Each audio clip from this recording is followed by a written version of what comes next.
Hello, अस्सलाम वालेकुम। मैं प्रोफेसर शमीम अहमद अपने यूट्यूब चैनल पर आप सब लोगों से मुखातिब हूँ। मेरी आज की बात में मैं बात करूँगा कि क्या राहुल गांधी को इंडिया गठबंधन की सरकार बनानी चाहिए, इस पर बात होगी। देखिए, 4 तारीख को नतीजा है। उससे पहले 1 तारीख को 1 जून को जो लास्ट फेज था इलेक्शन का, शाम को एग्जिट पोल्स आते हैं। एग्जिट पोल्स का यह हालत थी कि कोई भी चैनल 340 से 410 के बीच में कोट कर रहा था, जो कि 4 तारीख को जब रिजल्ट आया सब फेक निकले, फ्रॉड निकले। फ़र्क आता है थोड़ा बहुत, लेकिन जो इस बार एग्जिट पोल्स में और जो रियलिटी थी उसमें जो फ़र्क आया वो एक बहुत बड़ा अफसोसनाक बात है। ज़ाहिर है चैनल्स बिके हुए हैं और उसके पीछे कोई ना कोई साजिश थी। एनीहाउ, रिजल्ट जो आया उसने जो बीजेपी को, no doubt BJP is the largest party, लेकिन जो उसे मैंडेट दिया वो मॉरली उसके लिए काफ़ी नहीं कि वो गवर्नमेंट बनाए। गवर्नमेंट बनाने के लिए सिंपल मेजॉरिटी 273 की है और उनके आए हैं 240। दूसरी तरफ इंडिया गठबंधन के आए हैं 234।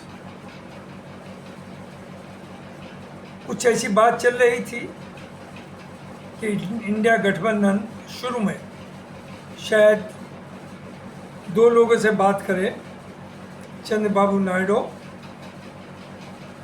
टीडीपी के चीफ हैं आंध्र प्रदेश से, और नीतीश कुमार जी जो मुख्यमंत्री हैं बिहार के और जेडीयू के चीफ हैं। वो इसलिए भी कि वो एनडीए में तो हैं, लेकिन आइडियोलॉजिकली वो बीजेपी की जो लाइन ऑफ एक्शन है उसे एक्सेप्ट नहीं करते, बल्कि उसके मुखालिफ है। तो एनीहाउ वो एनडीए में थे और उन्होंने बहुत अच्छा किया कि दोनों ने एनडीए को सपोर्ट दे दी। और इंडिया गठबंधन की जो मीटिंग हुई कल 5 तारीख में, जिसमें सब लोग थे अपोजिशन के, उसके बाद खड़गे जी का बयान आया कि हम वक्त आने पर सही कदम उठाएंगे। उन्होंने इस चीज़ का जिक्र नहीं किया कि वो गठबंधन की सरकार बनाना चाहेंगे या नहीं चाहेंगे, लेकिन मैं ये समझता हूँ कि गठबंधन को इस वक्त सरकार नहीं बनानी चाहिए। राहुल गांधी जी को इसके लिए तैयार नहीं होना चाहिए। राहुल गांधी जी ने बेहद मेहनत की है। उन्होंने एक हिस्ट्री कायम की, 4-4 हज़ार किलोमीटर पैदल चले, करोड़ों लोगों से कांटेक्ट में आए, और वो पहली बार ऐसा हो रहा है 47 आज़ादी के बाद कोई ऐसा आदमी आगे आया है जो आइडियोलॉजिकल बात कर रहा है। वो इलेक्शन के जीतने या हारने की बात नहीं कर रहा है, वो गवर्नमेंट बनाने की बात नहीं कर रहा है, वो प्राइम मिनिस्टर बनने की ख्वाहिश नहीं रखता, लेकिन वो एक हिंदुस्तान को एक डायरेक्शन देना चाहता है, पॉलिटिकल डायरेक्शन। ये जो बात चल रही है इस वक्त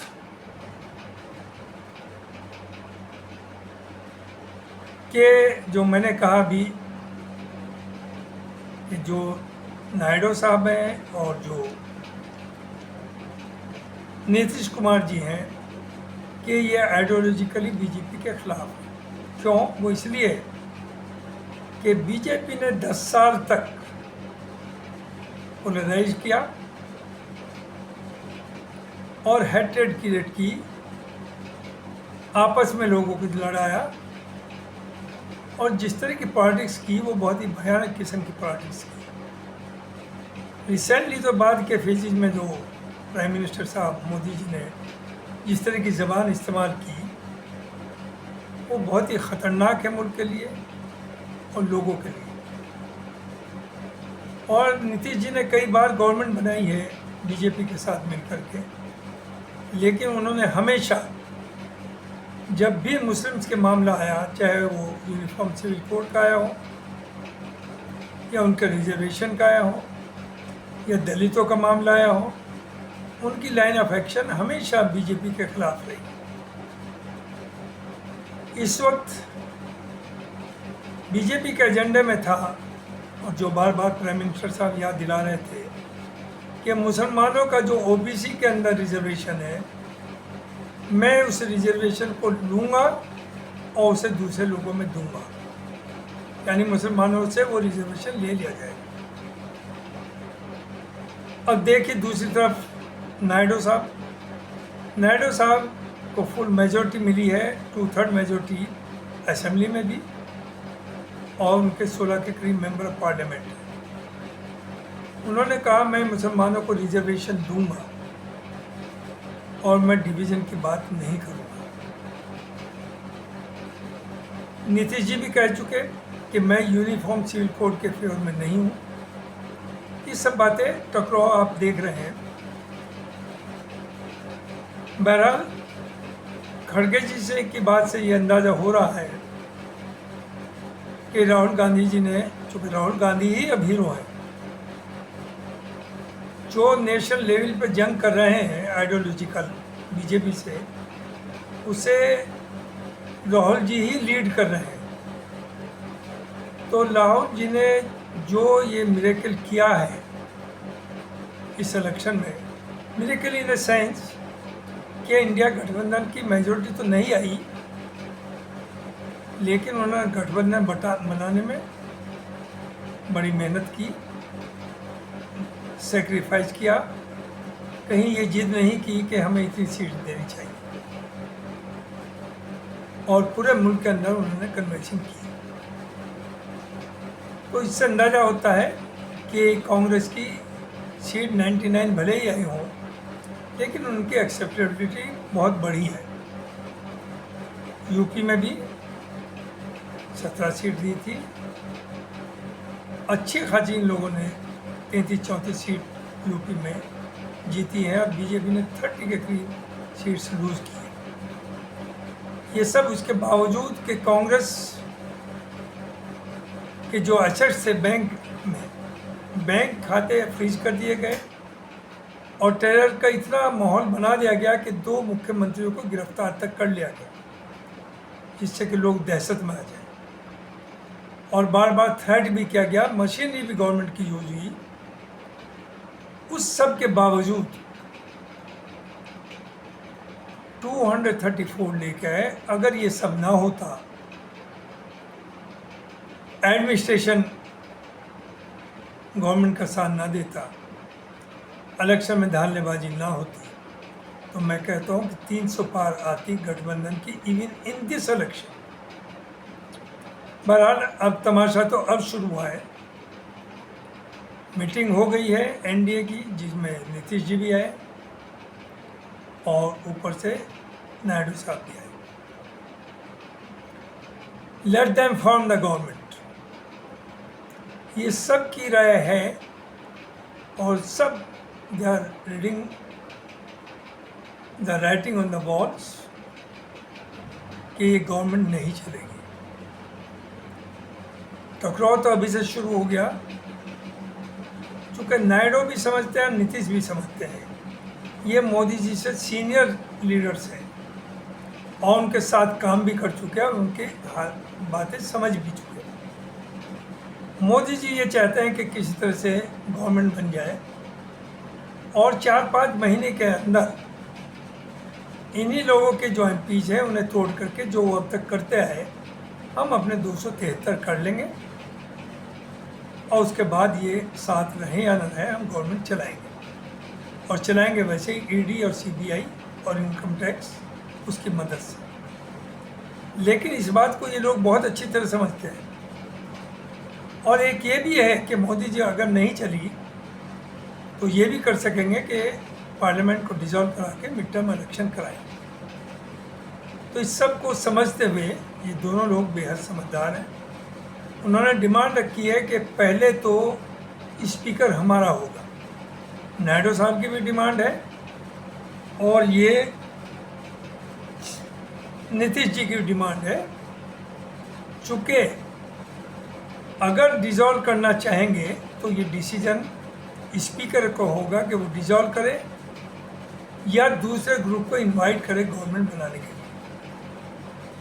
दूसरी जो डिफेक्शन कराते हैं, सस्पेंड करते हैं लोगों को, उन्हें हॉल से बाहर पिछली सेशन में हुआ, पिछले पार्लियामेंट है उसमें कि 144 लोगों को आपने सस्पेंड कर दिया, उन्हें पार्लियामेंट से बाहर कर दिया अपोजिशन के 140 लोग, और फिर मनमाने तरीके से जो चाहे कानून आपने विदाउट एनी डिस्कशन आपने पास कर ली। तो अगर स्पीकर इनका नहीं होगा बीजेपी का, तो ये सब मोदी जी पीएम होते भी नहीं कर पाएंगे। दूसरी चीज़, कोलिशन है, मेजोरिटी है नहीं, तो he will be dictated by these two leaders. लेकिन मोदी जी इसके आदी नहीं है। उन्होंने जो उनके माई बाप थे आरएसएस थी, उसकी भी नहीं सुनी, अपने कुलीग्स की नहीं सुनी, और जो चाहे जिस वक्त डिसीजन लिया उसे आपने डिक्लेयर कर दिया सीधा। 370 में भी यही किया, नोटबंदी में भी यही किया कि किसी को पता नहीं था और आपने एक तरफ। तो अब जो अगर हुकूमत बनती है, अभी भी मैं कह रहा हूँ अगर बनती है, तो ये बहुत आसान नहीं होगी मोदी जी के लिए चलाना। और जो मोदी जी सोच रहे थे कि मैं 3-4-5 महीने में 240 से 33 मेंबर चाहिए, 33 मेंबर इधर उधर से तोड़ करके बाई हुक्स और क्रूज उन्हें मिला लूँगा और मेजोरिटी कर लूँगा, वो ख्वाब इनके पूरे होते नज़र नहीं आ रहे। दूसरी चीज़ उन्होंने मांगी है फाइनेंस मिनिस्ट्री, होम मिनिस्ट्री भी मांगी है, रोड ट्रांसपोर्ट भी मांगी है, फॉरेन अफेयर्स भी मांगी है, डिफेंस भी मांगी है। तो अगर ये सब दे देंगे तो इन पर बचेगा क्या? फाइनेंस मिनिस्ट्री ख़ास तौर से इसलिए कि ईडी फाइनेंस मिनिस्ट्री के अंडर में आती है, जिसका सबसे ज़्यादा यूज़ किया गया वो इन्होंने मांगी। और इलेक्शन रिजल्ट के आने के बाद जिस तरह का सुकून है लोगों में, एक कॉन्फिडेंस आया है कि हाँ मुल्क अब कानून से चलेगा। और जो मीडिया के लोग हैं उनका तो तौर तरीका देख लीजिए, वो अब आप स्टेटमेंट इस तरह के दे रहे हैं जो रात दिन हिंदू मुस्लिम कर रहे थे, मोदी जी का एजेंडा चला रहे थे, वो अब यहाँ तक आ गए कि साहब मुल्क इस इलेक्शन ने बता दिया कि हिंदू मुस्लिम डिवाइड से नहीं चलेगा, सब मिल कर के चलाएंगे। अरे भाई, ये बात तो हम बहुत शुरू से कह रहे हैं कि हिंदुस्तान में डिफरेंट कल्चर्स हैं, डिफरेंट लैंग्वेजेज हैं, डिफरेंट रिलीजन्स हैं, तो तब भी ये यूनाइटेड है। तो it is unity in diversity, इसी के ऊपर चल रहा है। लेकिन बीजेपी ने तो नारा दिया one nation one election, one language, one culture, क्या नहीं। तो क्या ये मुमकिन है? यूनिफॉर्म सिविल कोड आपने तय किया था नेशनल लेवल पर, यही लिखा हुआ भी है, लेकिन आपकी हिम्मत नहीं हुई। तो इस धोखे को तो लोग समझ रहे हैं। आपने हिम्मत नहीं की कि नेशनल लेवल पर आप इसे इम्प्लीमेंट करते हैं। Muslims are ready to accept it, लेकिन करिए नेशनल लेवल में अगर आप में हिम्मत है। उसी तरह से काऊ सलाउटर गए आपकी माँ है तो हमारी भी माँ है, हम नहीं खाएंगे, हमारे पास बहुत ऑप्शन है, लेकिन गाय को नेशनल लेवल पर बैन करिए और जो उसे गाय को मारे उसे फांसी की सजा रखिए, हम आपके साथ हैं। तो ये प्रोपेगेंडा करने से लोग सब समझ गए आप क्या चाहते हैं। दूसरी चीज़, अब आने वाला टाइम ज़ाहिर है कांग्रेस का है। कांग्रेस मीन्स जो उसके साथ होंगे गठबंधन के उन सब लोगों का।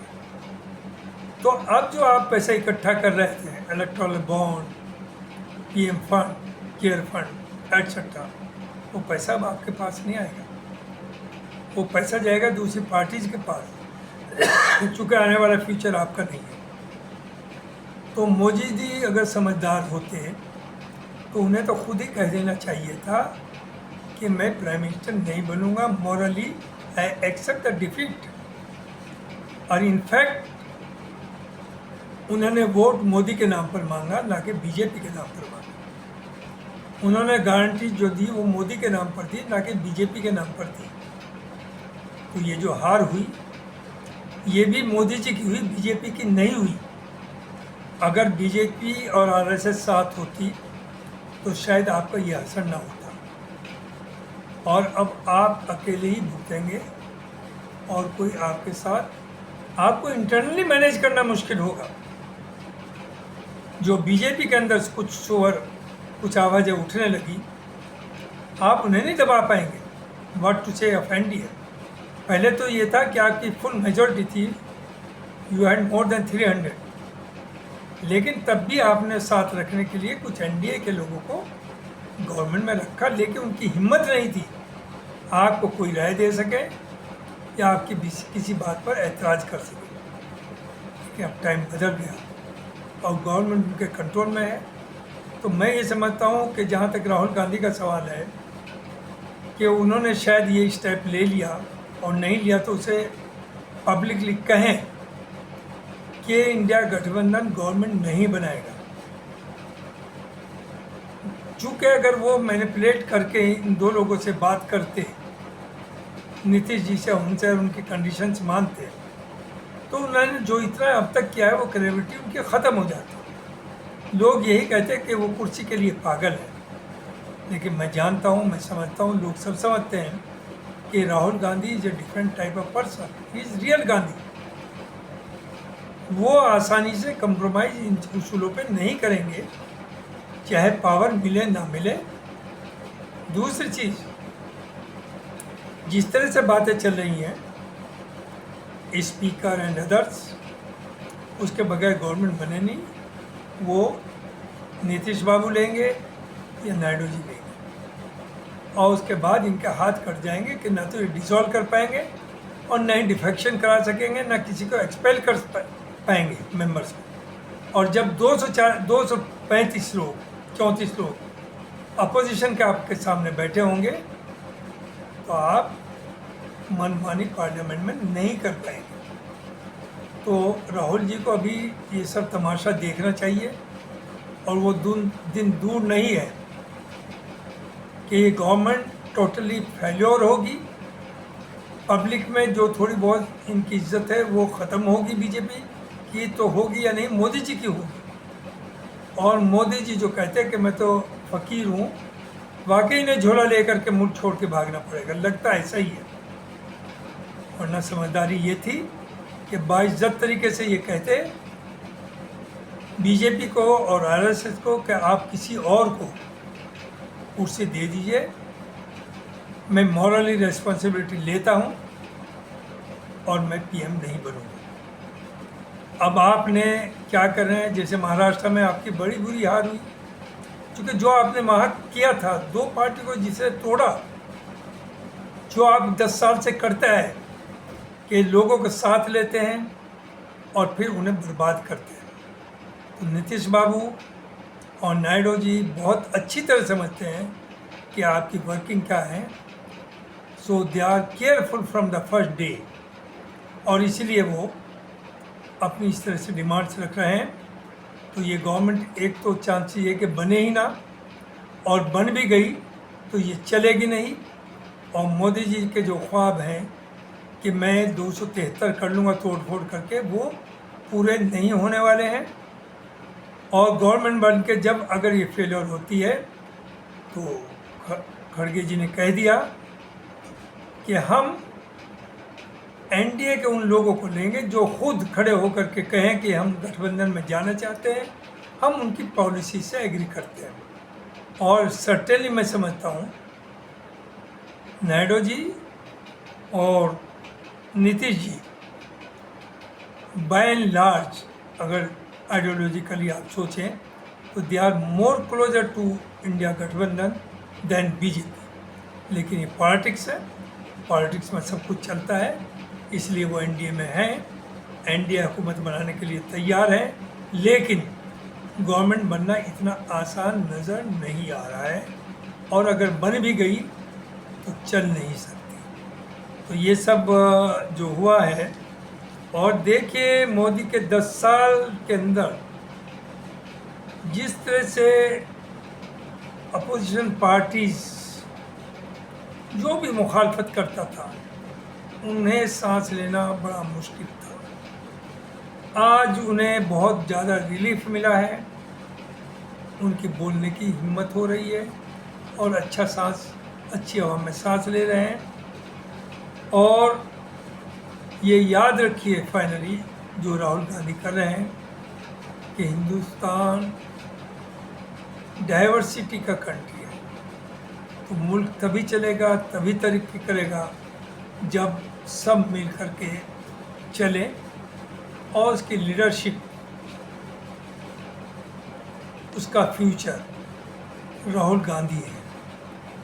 तो राहुल गांधी को मैं अगेन आई विल अपील, मैं कोई बहुत बड़ा आदमी तो नहीं कि मैं उन्हें जोर से कह सकूं, but I can simply appeal कि वो इस वक्त गठबंधन की सरकार बनने की तरफ कोई स्टेप ना लें। इस वक्त तो मोदी जी ऐसे फंस गए हैं कि ना छोड़ के काम चल रहा है, ना ले के काम चल रहा है। प्राइम मिनिस्टर नहीं बनेंगे तो देयर इज ए पॉसिबिलिटी वो ईडी ने जिस तरह से काम किया, वो काम जो इन्होंने रास्ता बता दिया अपोजिशन को, वो इनके साथ होगा। और प्राइम मिनिस्टर बन गए तो भी ये हुकूमत जो ये आदी हैं 20 साल से कि अपनी शर्तों के ऊपर अपने तरीके से गवर्नमेंट चलाते हैं, वो मुमकिन नहीं होगा तो ये गवर्नमेंट नहीं चला पाए। तो मैं यही ख़त्म करता हूँ और उम्मीद करता हूँ कि ये जो बैसाखी वाली गवर्नमेंट ये 2-3 महीने से ज़्यादा नहीं चलेगी।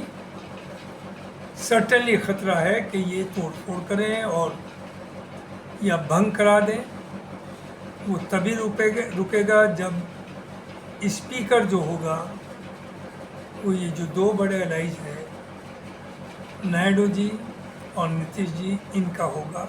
और इसके बगैर ये मानेंगे भी नहीं, क्योंकि ये सब जानते हैं कि बीजेपी ने क्या क्या भी उड़ीसा में देखिए 10 साल से उनकी मदद ली, उनका साथ लिया, और बाद में आपने कह दिया वो तो बीमार है, वो तो उठ भी नहीं सकता, बिस्तर पे पड़ा है, और वहाँ आपने उसे ओवरथ्रो कर दिया। तो आपने किसी का भी जिसे भी साथ लिया उसे ख़त्म किया है। उद्धव ठाकरे के साथ आपने किया, एक नाथ के साथ अब क्या हो रहा, उनका फ्यूचर उन्हें नज़र नहीं आ रहा, अजीत पवार के साथ। तो अब आपके जो कहना चाहिए अच्छे दिन नहीं, बल्कि लगता ऐसा है कि बीजेपी के हों या ना हो, लेकिन मोदी जी के बुरे दिन आ गए। बहुत बहुत शुक्रिया, यही कहना था।